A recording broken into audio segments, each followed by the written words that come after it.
Alors après encore un petit insert d'Illusion Production, puisque c'est le fil conducteur, disons du Japon normand au Japon zen. Alors maintenant nous allons entendre une petite plage de Jandl, d'un poète sémantique et sonore autrichien qui depuis une vingtaine d'années a transformé la langue allemande. Là, ça sera pas en allemand, ce sera davantage un travail sur les phonèmes, la phonétique, la bouche et l'articulation.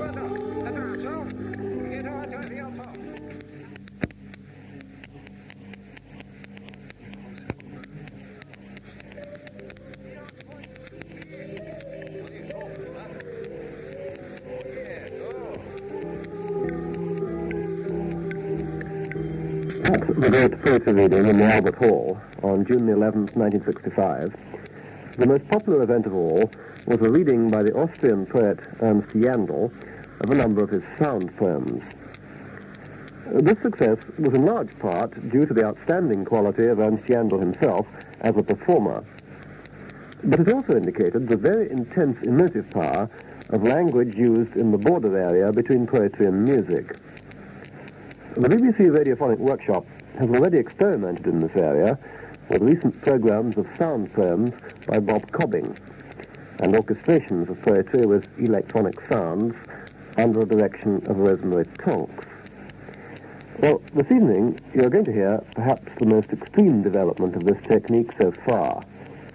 Ernst Jandl has been working for several days with a team of people at the Radiophonic Workshop on a sound treatment of a sequence of his poems in the original German. Many of these poems are permutations of very simple vowel and consonant patterns, which reveal unexpected depths and ambiguities in the words they compose.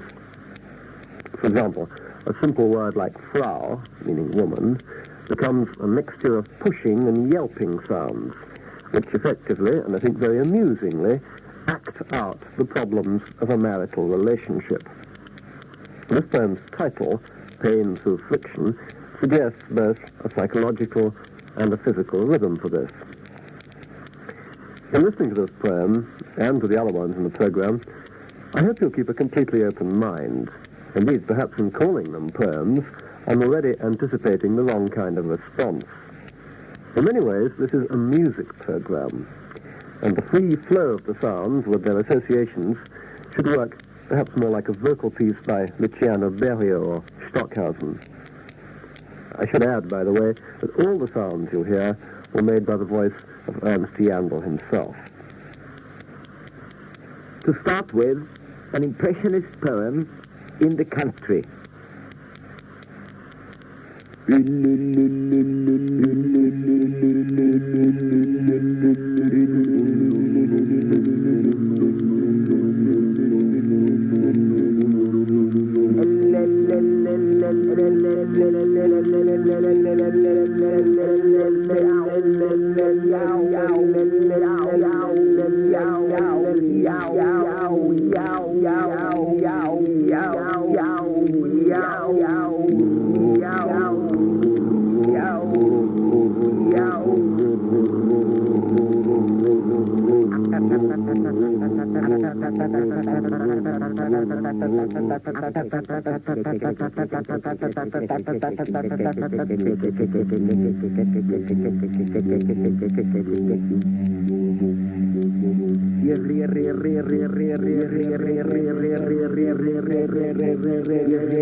Donc après Jandl, là, c'est un exemple phonétique évidemment. Jandl a fait des tas d'autres interventions dans les dialectes, dans les parlers autrichiens. Donc là c'est juste un petit aspect et on voit bien là comment Jandl dès les années déjà 50 commence à travailler avec des tas d'autres gens évidemment en Europe qui étaient très peu connus en France et grâce aussi donc ici à l'enregistrement, donc à la cassette, hein, le disque d'abord, les cassettes. Il ne faudrait pas oublier quand même que la culture cassette d'aujourd'hui permet toutes ces permutations, ces collages, ces assemblages et aussi surtout cette diffusion absolument inespérée. Le disque était beaucoup plus difficile et grâce à la cassette aujourd'hui, je crois qu'il y a maintenant enfin une radio, les radios ont pris conscience de plus en plus de cette nouvelle forme d'écriture, de cette écriture donc je dirais électronique, d'écriture orale. D'ailleurs, très rapidement, nous allons... oui, cette année, bon, pour ceux qui viendront à Cogolin, il y aura, pendant la semaine même de Cogolin, comme disait tout à l'heure Charles Dreyfus, il y aura aussi donc les Autrichiens, Jandl, Gerhard Rühm, toute l'équipe donc des poissons autrichiens seront là à Cogolin. Comment ça dure de 40 ans? 6 au 12. De 6 au 12 juillet, donc maintenant pour la première fois en France, il y a un festival qui vraiment est consacré, on peut dire, aux poésies, hein, aux poésies élémentaires, aux poésies sonores, aux poésies visuelles. Hein, et il y aura en plus aussi un séminaire, me dit Charles, consacré donc à Ezra Pound. Mais ça, on en reviendra plus tard sur cela. Je pense que c'est un événement très important. Il faudrait qu'il y en ait un festival, il faudrait qu'il y en ait un par mois pour vraiment pour que ça change. Hein. Je pense que si on change de langage, si on transforme le langage, si on brise les codes du langage, on dégage des énergies, et à ce moment on descend dans le faire poétique, dans l'énergie, et non pas dans le souffle, et non pas dans disons, l'écrivasserie complètement stupide, inutile. Bon, il paraît qu'il y a 200 000 poètes en France. Bon, ouais, 200 000 poètes qui ne sont jamais rentrés dans le son, qui ne sont jamais dans leur corps, qui ne sont jamais dans la vie. Ils ne font que de la petite rhétorique, du petit narcissisme quotidien. Bon, c'est peut-être pas de leur faute, mais il faudrait que, je pense, ces émissions-là, peu à peu, leur lavent un peu les oreilles, leur dégagent un peu les oreilles. Alors là, on va passer à un autre genre, bon, qui n'est pas très différent, mais disons qui travaille lui aussi cette fois avec l'électronique, avec le son, avec le bruitisme. Un Américain, je pense, qui est très important, très peu connu ici évidemment, qui vient de travailler à l'université de San José, donc proche de la frontière mexicaine, Larry Wendt. Larry Wendt fait un énorme travail, non seulement d'anthologie, on peut dire dans des cassettes avec ses amis poètes sonores internationaux, mais lui-même a fait un travail électronique, je pense, très intéressant. Allons-y, la voix des éléments, sur les éléments qui descendent. The mayor of San Jose has an open invitation to the Queen of England to visit the water purification treatment facilities, since it is a prime example of what is called world-class technology.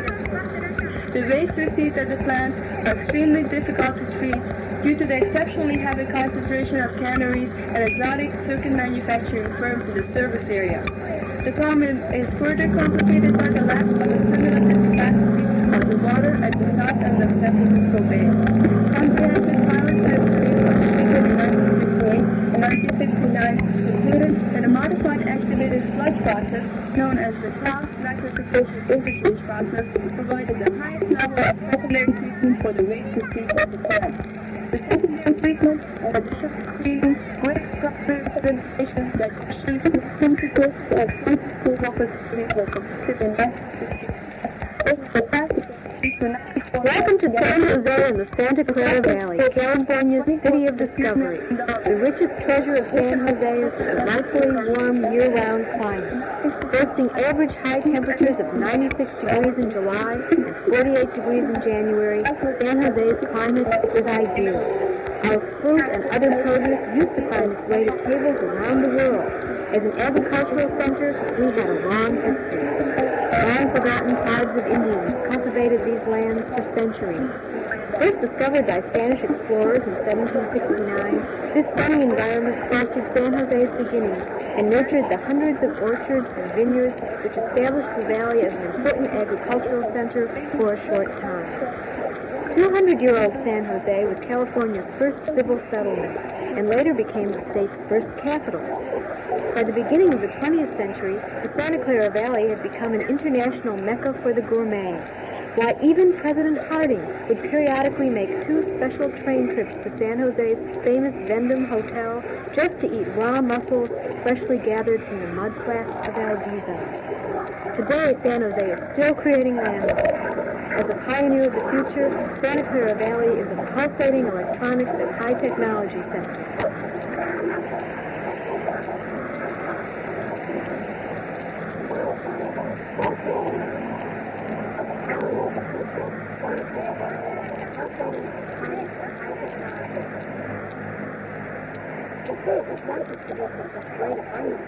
It's become something to annually clog up our sewage treatment plant, but this nuisance is quickly being eliminated.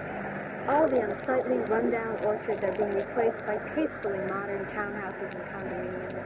By the 80s, our richness has multiplied to the point that this is one of the wealthiest and most culturally enlightened areas of the United States. A wealth of cultural discoveries await you. From fine art galleries, symphonies, opera, ballet, and live theaters, to colorful festivals stemming from the valley's rich ethnic traditions, San Jose is in the great California vacation. See it all, do it all.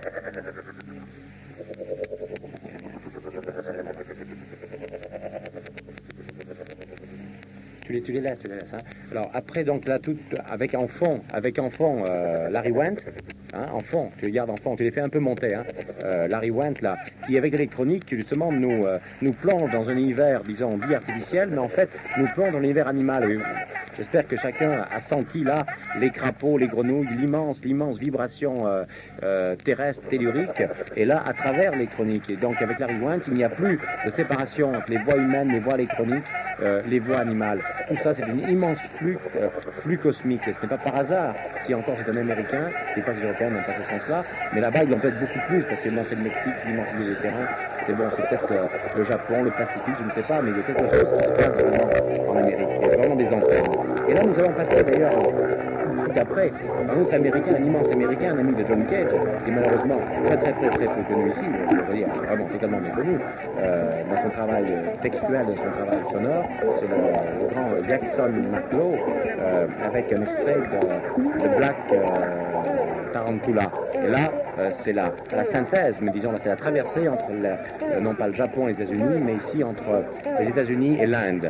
Hein, Jackson Maclow, là, se réapproprie, on peut dire, certainement l'esprit védique et les grandes épopées sonores bouddhiques.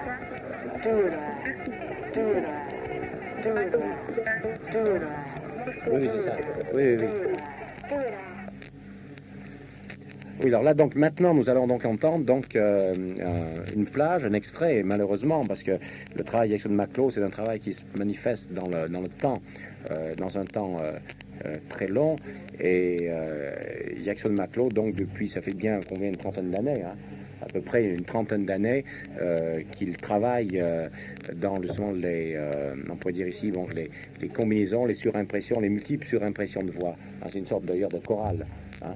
Le choral, il est parfois bien sûr un peu difficile avec une seule source d'écoute de se rendre compte de cela, parce que certaines pièces de Jackson Maclow exigeraient plusieurs sources d'écoute. Hein, ça, c'est tout le problème aussi des expériences actuelles, c'est que l'équipement, on peut dire électronique du public moyen, même développé, est sous-équipé. J'espère que dans quelques années, on pourra avoir chez soi pas seulement une baffle, 2 baffles, mais avoir 6 baffles pour pouvoir prendre conscience des sons circulaires. Évidemment que là, si on vous passe des sons circulaires, on n'est pas pénétré par l'espace du son. Malheureusement, bon, on reçoit le son frontalement, on n'a pas le son, disons, circulaire, c'est en haut, en bas et dans les angles. Hein. Exactement comme d'ailleurs ça se produit dans la nature. En nature, nous sommes dans une forêt, nous sommes pénétrés de toutes parts par le son et par la lumière. Et les expériences d'aujourd'hui, c'est cela. Alors maintenant, on va laisser donc la parole, on peut dire, à donc Jackson Maclow. I outward read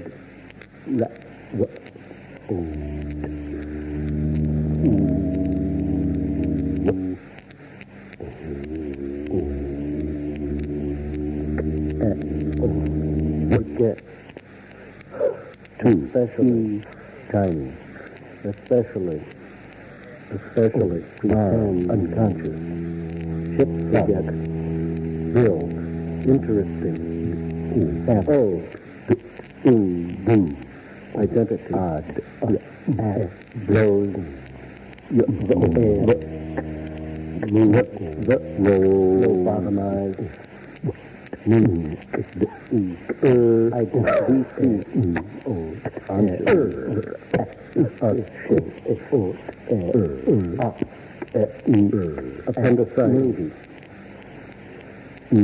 appendicitis, trust,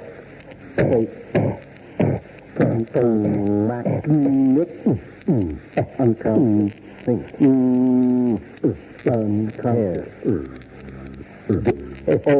aside, impairment, forget, copy, new socks, camp, terrific, semi-prostitute, down,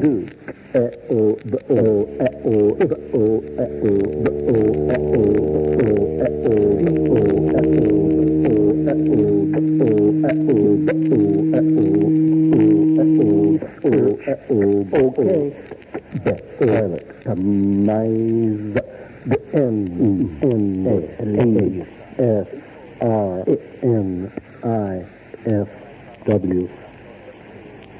Oh, yeah. Oh, yeah. Standard. Harder. First. outward, can, voices, I, unnecessary, sin, forget, love, roll, repairman, become, forget, fantasy, beautiful, I, faster, faster, forget, faster, faster, ratchet, love, maybe, closer, I, unconscious, sex, toilet, tiny, visible, nipple, pass, childlike, nipple,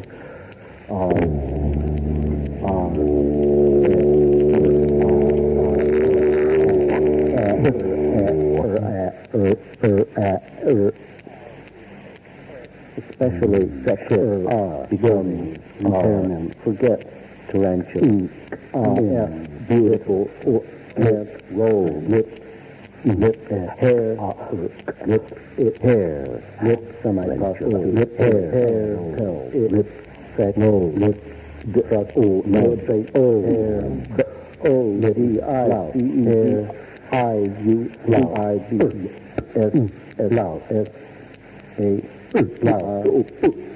pretend, lesbian, pornography, lesbian, and unnecessary, tell, unnecessary, beautiful, become, just,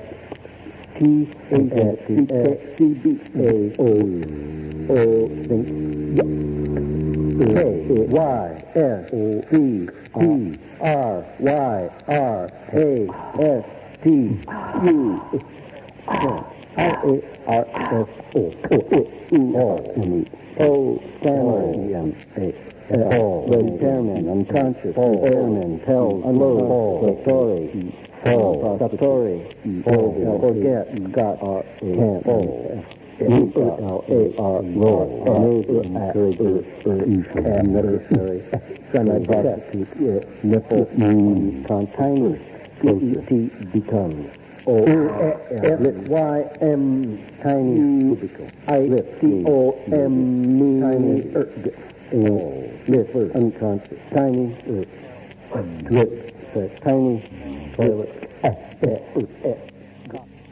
Oui, évidemment, la direction de Maclot, bon, c'est peut-être, ça vous paraît certainement un peu difficile, parce que pour vraiment rentrer à l'intérieur, d'abord, il faudrait donc avoir 6 sources d'écoute, d'une part, une pour chaque voix, et d'autre part, bon, c'est un processus long, lent, donc c'est peu à peu, c'est au bout d'une demi-heure, d'une heure, bon, qu'on rentre vraiment à l'intérieur donc de cet univers-là.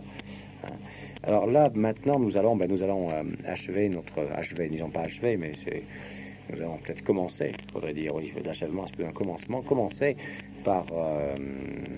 cette fin par la flûte zen.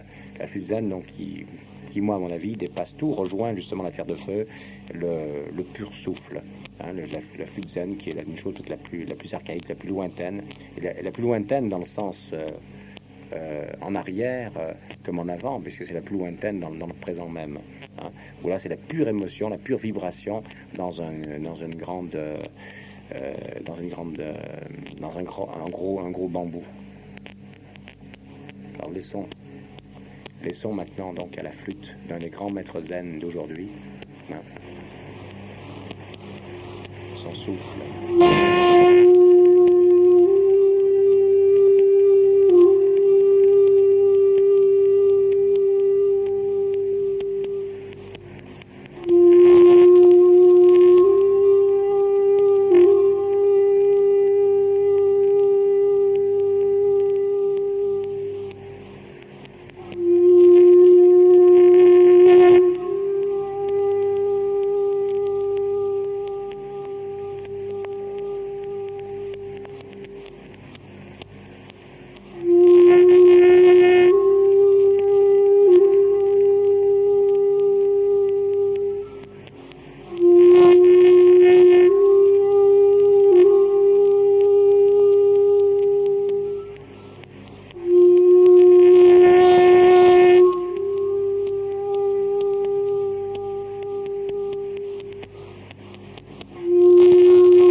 Thank you.